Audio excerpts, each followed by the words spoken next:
Oh, I'm Robert Bilder. I'm the Chief of Medical Psychology and Neuropsychology at the Semel Institute.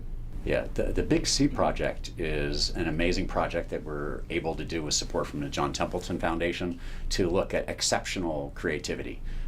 Everyday creativity is often referred to as little c creativity, but big C creativity is what everyone's fascinated with, what goes on in the brains of the Mozarts and the Picassos and the Einsteins of the world. So here at UCLA, we've been able to track down and study more than 30 big C scientists, more than 30 big C visual artists, and then more than 30 what I refer to as free-range controls, free-range humans who are very bright, matched to the other groups on intelligence, but not selected by virtue of their exceptional creativity.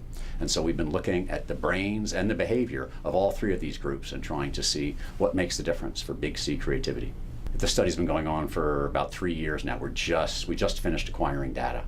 Yeah, we've got some really tantalizing results so far that so far haven't been published. We've only presented them at conferences. But the top level findings that I think are just fascinating, one of them is that the visual artists seem to have more brain territory dedicated to those regions of the brain that are often thought of as visual centers of the brain.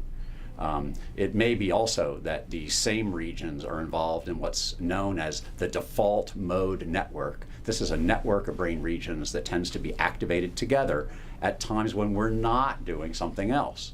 So if we're not focusing on a particular problem, if we're not visualizing a particular problem, if we're not paying attention to a particular process, this may be the network that is engaged. It's been referred to as the mind-wandering network, and it seems like it may be particularly prominent in the brains of exceptional visual artists.